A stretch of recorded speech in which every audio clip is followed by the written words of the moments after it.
welcome back to Toowoomba Forward. My name's Tim Entwistle, and joining me right now is the newest councillor on council. Been in the role for about 5 months or 6 months now. Yes. Edwina Farquhar, thank you for being here on the show. Thank you for having me. Yes, it's great. It's great. So we've been having a pretty crazy morning so far, and I don't know if the cameras have picked up. I've got like a bit wet from having to move my car, but it's great to sit down with you and ask a few questions. So first of all, for those who don't know you, could you please introduce yourself? Yep. And tell us about the qualities that you possess that you believe will make you an effective councillor for the next 4 years. Okay, well, a bit about myself. I grew up in Gundawindi on a farm, this side of Gundy. I'm a country girl, so I guess I'm just thinking, well, I'll tell you about myself first, and then Sure. how that comes around back to the table. So, grew up in Gundy, Gundy State School. Then I came to Brisbane to Toowoomba after my dad died. Then I went to Brisbane. I went to UQ, did a Bachelor of Business Management, majoring in marketing. I then worked for Surf Life Saving Foundation, so not for profit, and then NRMA Insurance and Ticketek.com. I then went across to the UK, where I worked for Tesco.com in a brand and marketing communications as their online marketing manager. And Tesco is at the time was one of the largest retailers in the world, grocery retailers, I should say. And then I went agency side and worked for brands like Apple and Adidas. So I guess I bring corporate experience in big companies to the table, but now in Toowoomba we own the Finch and the Other Bird, so I also bring small business to the table. I've got experience in marketing, branding, communications. I have experience running a business. I understand a profit and loss. I still do our BAS. I still do pay all our bills for our business, as well as running, working in council. And I guess the other part of telling you about growing up in Gundy is Toowoomba's a big region. It's not only the Toowoomba city, we've got plenty of outlying towns. And so growing up on the land in a small country town, I have that understanding and hopefully, well, am a voice for our region, not just our city. Thank you for that. So the context for you running for council in this election is actually very unique, and probably as far as I was able to research, you are the only candidate to have had such a short time in council before now running again. Yep. You succeeded in winning over your now peers sitting on council during that election, but now is the mission of basically winning over at least 31,000 votes across the entire Toowoomba region, which is a huge thing. Scary. Scares the living daylights out of me. Yeah, it's no small feat. So could you tell us about what you're doing in order to introduce yourself? What campaign strategies are you utilising, and how do you think you're going to be able to pull off that win? Yeah, it's really hard, Tim, you're right. And I am in the really unique position of being the only person, like I'm on council, I'm in there, I've been appointed by the other councillors out of 23 candidates.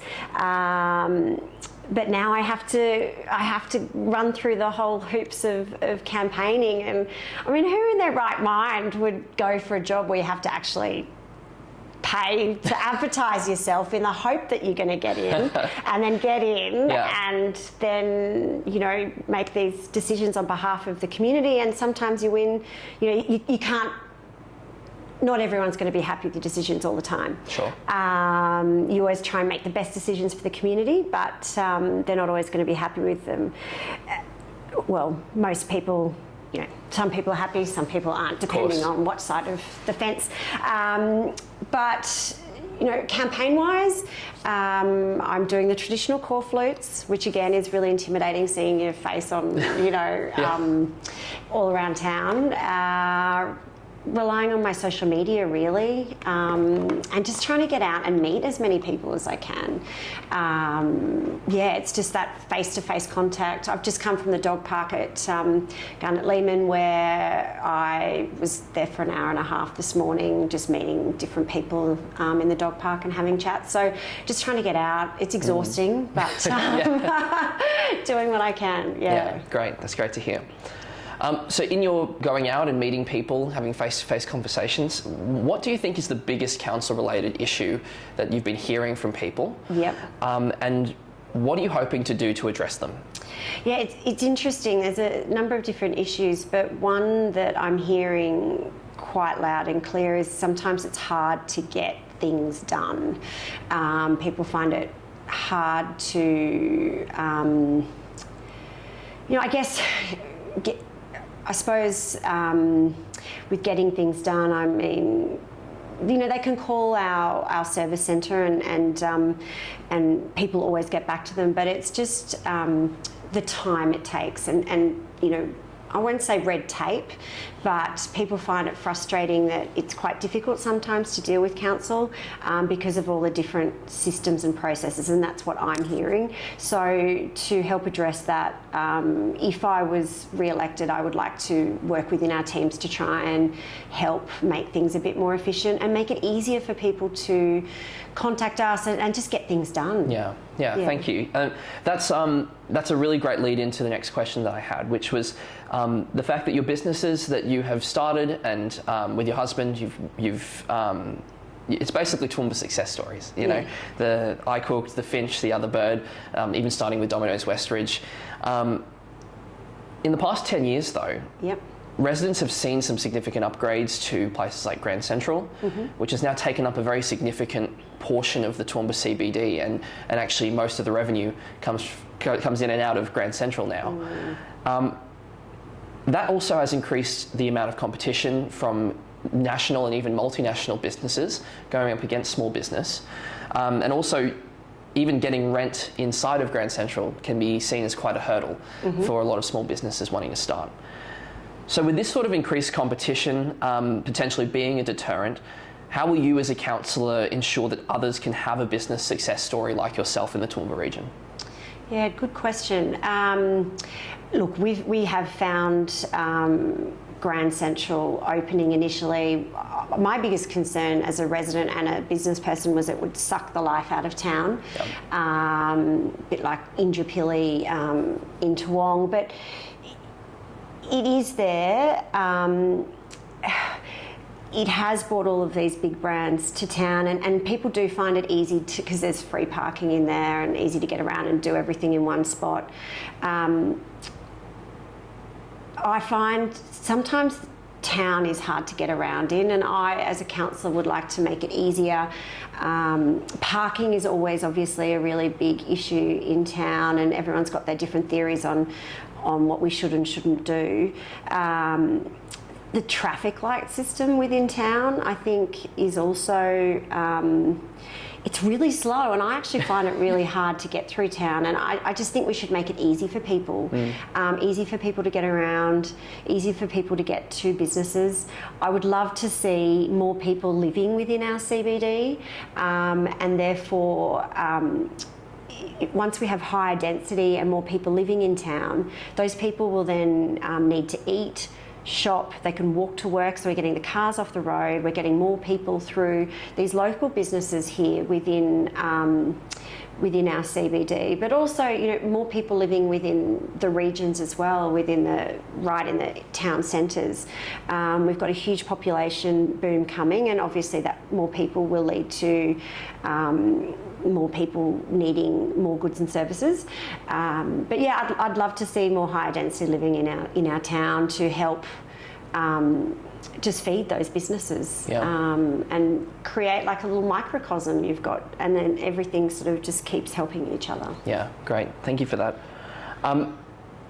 Housing affordability, and this sort of leads into what you were just talking about with higher density living. It is one of those major issues that people are concerned about, which does have different levels of government that need to play their own role in it.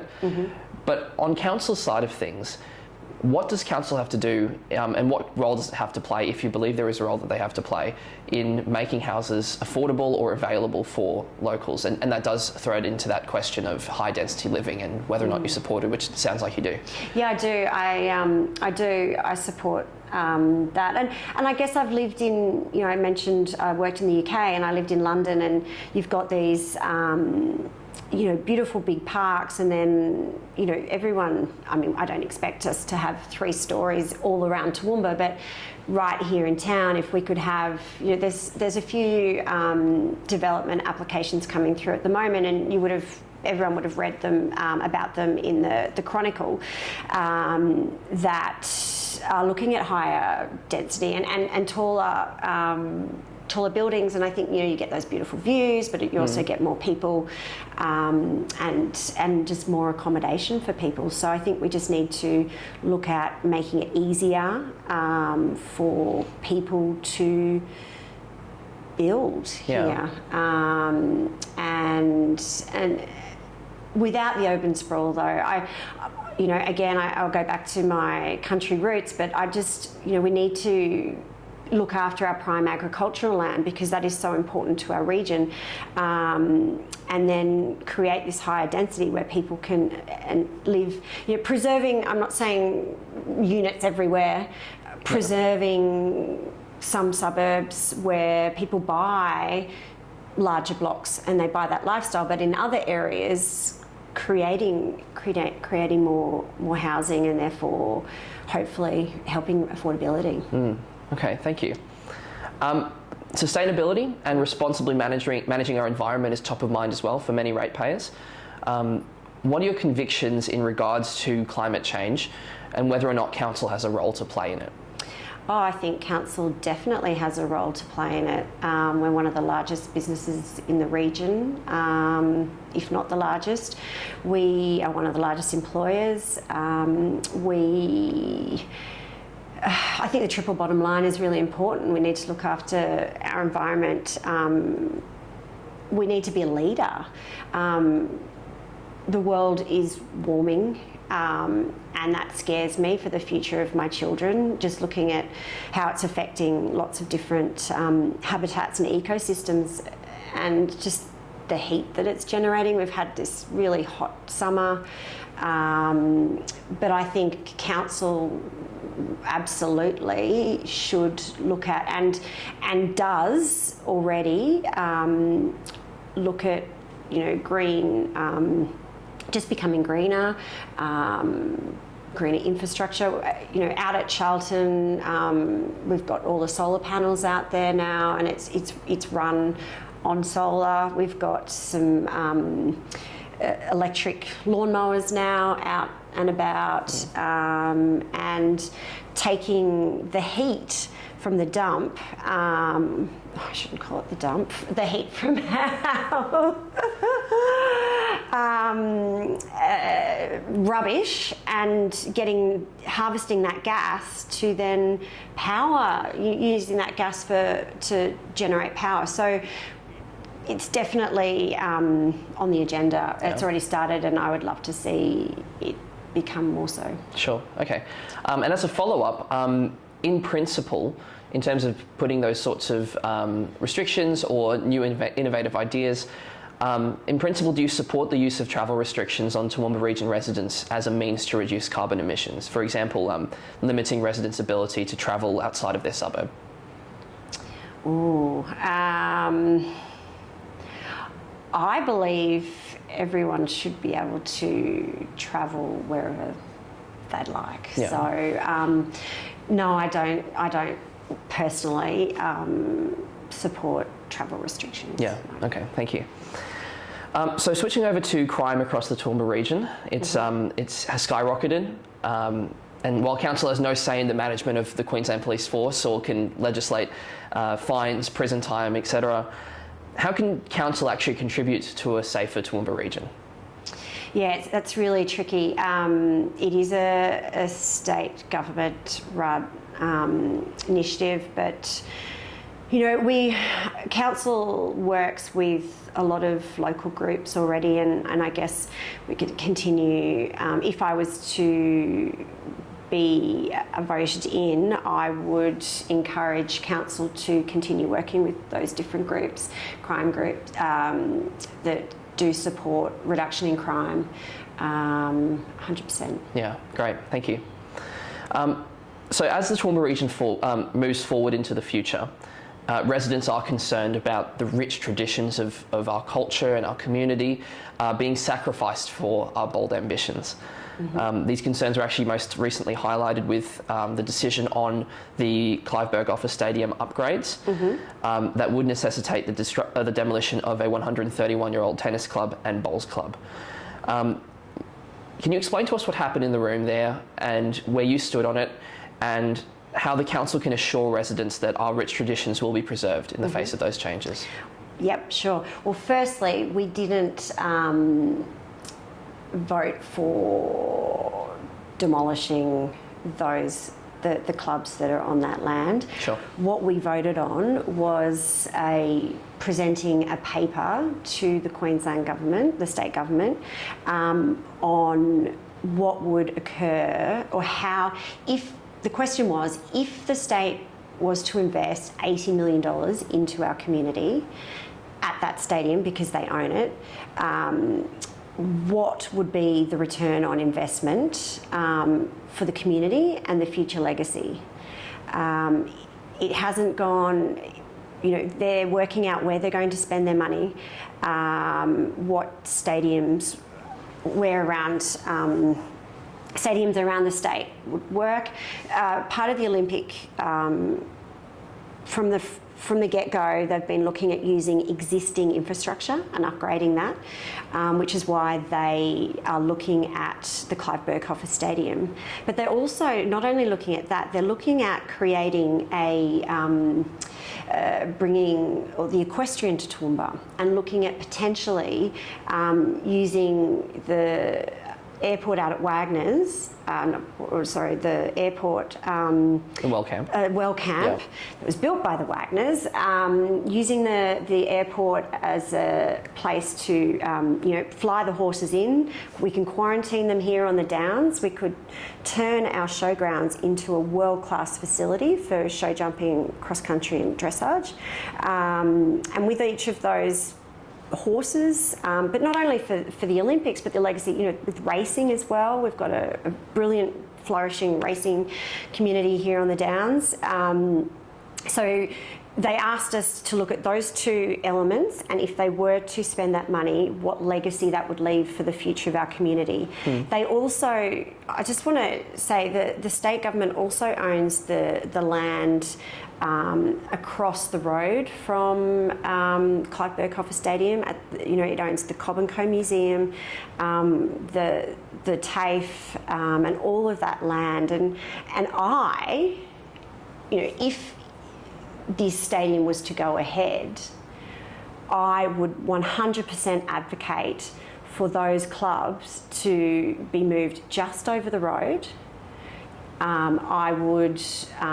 could get brand new facilities, brand new tennis courts, lighting, brand new bowls club, brand new croquet club, state of the art, brand spanking new, maybe even a couple more courts, lighting, clubhouse.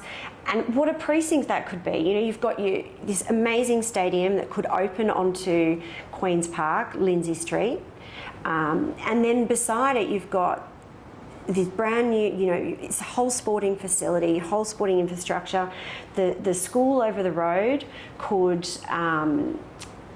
use these facilities as an extension of their school. They could use these courts. They could use the stadium, the Square Stadium for NRL. We could bring NRL games there, but the school could just use it as an extra oval, which it does now because my kids were at Toowoomba East. So I know the school uses the fields already, parking is another issue, and I talked about parking in town, and I know a lot of people in the region or the vicinity of that stadium are quite concerned about parking. But, we've got all these ovals. We've got Queen's Park. We can open up the ovals on game day, create car parks there. Carney Springs, we could have shuttle buses coming in and out. We could have one in Highfields. We've got all these parks. Let's use them for parking. Let's shuttle everyone in and out on game day. And I lived in Brisbane near Petrie Terrace, or in Petrie Terrace, just down the road from Suncorp Stadium. We had no parking on game day. And so we could do that in East Toowoomba, so it wouldn't clog. I just think we need to look really open-minded at this. And these are all my opinions on what we could do, but that's why I voted as I did. The other thing I was going to say in relation to that is we could have shuttle buses into town and look at Caxton Street before games. You know, they close it down, everyone goes to they might have a drink, a meal, they'll need to come and stay in town. So I just can't see how it can't benefit our CBD as well on game day, and we're missing out on games at the moment because I know the NRL's wanted to bring quite a few games to Toowoomba, but we just don't have the capacity. And by having that capacity, the future of Toowoomba can really have not only sport, but what about Tay-Tay? Yeah. The second person to mention Taylor, yeah. Maybe not enough seats for Tay-Tay, but we could have concerts. It's just, I think it's a no-brainer, and that's why I voted that way. Sure. I think it's only positive. Yeah, awesome. So in your views, what are the core pillars of a successful Toowoomba region? In my view, core pillars, continuing to be the garden city. I think it's really important with our population growth that we continue to grow, but we retain our beauty. I would love to see more parks. With all of this growth on these growth fronts, not only Queen's Park in town, but one out near Highfields. Sensible planning. I would love to see the fruition of Highfields getting its CBD. Council started working on some roads around that area and the bulk infrastructure going in. Sensible planning. What else? They're probably active transport for me is really important. I run, I ride, and I would love to see more people out running and just having the ability just to walk, walk kids to school. I can't walk my kids to school, and they can't ride, because they have to cross a major highway. I would, and I know a number of people who've also expressed that they would love their kids to be able to walk or ride, but they just don't feel safe with the larger roads that they need to cross. So active transport lanes that enable people to get around. And Toowoomba has sadly one of the highest obesity rates in Australia, and that's not a really good stat to have. So I would love to see Toowoomba getting more active and utilising our parks, our trails, and just making it easier for people to get around town. Yeah, okay, thank you for that. If there was one thing you could say, and this is the last question, summing up this whole conversation that we've been having, if there was one thing you could say to electors to secure their vote for you, what would it be? I would say it's the experience that I bring. As I sort of said when we opened, I have small business experience, I have large business experience. Council's an $800 million business. It needs someone sensible at the helm. I feel I am that sensible person.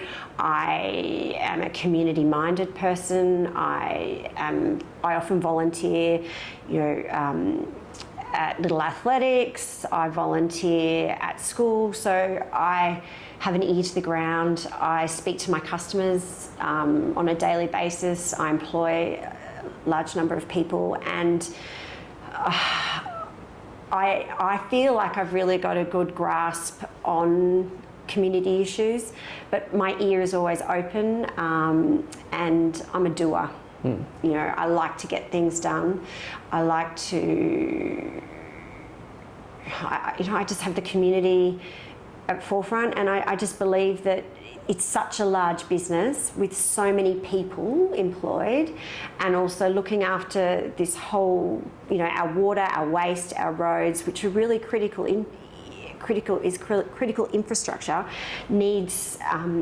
It just needs good people at the helm, and a good mix of people. And I believe that the skills that I've developed over my lifetime place me in a really good position for that. So I would love to get re-elected or elected. I mean, I'm in there, and I haven't, I'm in that unique situations we talked about before that I haven't had to campaign before, and it's so intimidating. But I would love to get back in and continue to help the region with the challenges it faces.